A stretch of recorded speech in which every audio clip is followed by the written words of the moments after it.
लंका को आखिर हनुमान जी ने क्यों जलाई थी? किस श्राप के कारण लंका जली थी?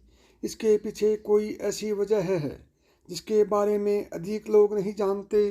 दरअसल माँ पार्वती के श्राप के कारण रावण की सोने की लंका जलकर राख हो गई थी। कथा कुछ यूं है कि एक बार भगवान विष्णु और माता लक्ष्मी माँ पार्वती के निमंत्रण पर कैलाश पहुँचे। इस दौरान माँ लक्ष्मी ठंड से ठिठुर रही थी। जब उनसे न रहा गया तो उन्होंने पार्वती जी से कहा कि आप राजकुमारी होते हुए भी इस हिम पर्वत पर इतने ठंड में कैसे रह रही हैं। यह सुनकर माँ पार्वती को बहुत दुख हुआ। कुछ दिनों बाद शिव और पार्वती देवी लक्ष्मी के बुलावे पर बैकुंठ धाम पहुँचे।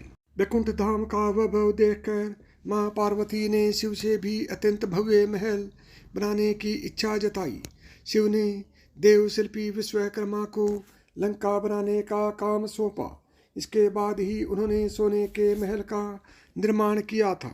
इस महल की वस्तु प्रतिष्ठा की पूजा के लिए ऋषि विश्रुवा को बुलाया गया था, लेकिन वह महल की सुंदरता के दीवाने हो गए और उन्होंने यह महल ही शिव से दान में मांग लिया।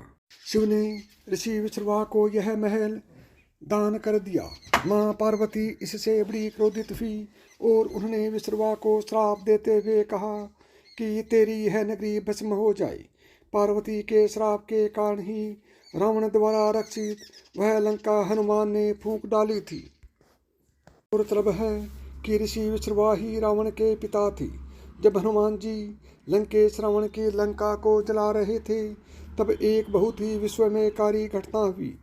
लंका में आग लगती और लंका को बिना हानि पहुंचाए अदृश्य हो जाती थी। हनुमान जी चिंतित हो उठे कि क्या रावण द्वारा अर्जित पुण्य इतने प्रबल हैं अथवा मेरी भक्ति में ही किसी प्रकार की कमी है। जब श्री हनुमान जी ने अपने आराध्य प्रभु श्री राम का सुमिरन किया तब भगवान श्री राम की कृपा से ज्ञात हुआ कि हे हनुमान, जिस लंका को तुम जला रहे हो वह माया रचित है, प्रतिबिंब है। असली लंका तो माँ पार्वती के हाथों शनिदेव की सृष्टि से पूर्व में ही ध्वस्त हो चुकी है।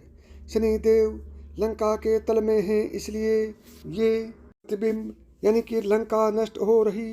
तब हनुमान जी ने महाराज ने जाकर शनिदेव जी को रावण की कैद से मुक्त कराते हैं।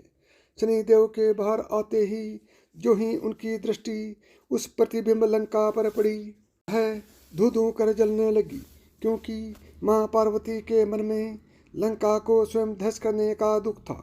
उसी के फलस्वरूप माँ पार्वती ने अपने मन का प्रतिबिंब रावण को दे दिया था।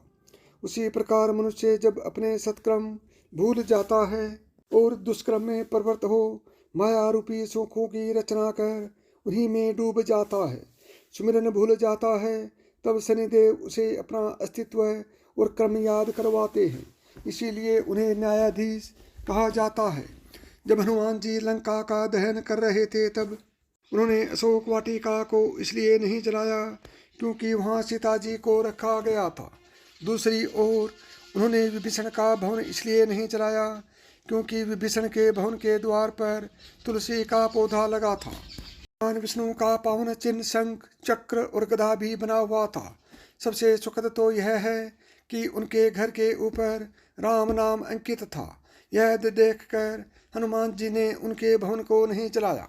तो प्रिय भक्तों, यदि आपको यह कहानी पसंद आई हो और आप इसी तरह की कहानियाँ सुनना पसंद करते हैं तो अभी मिथास की कहानियाँ यूट्यूब चैनल को सब्सक्राइब करें। जय श्री राम।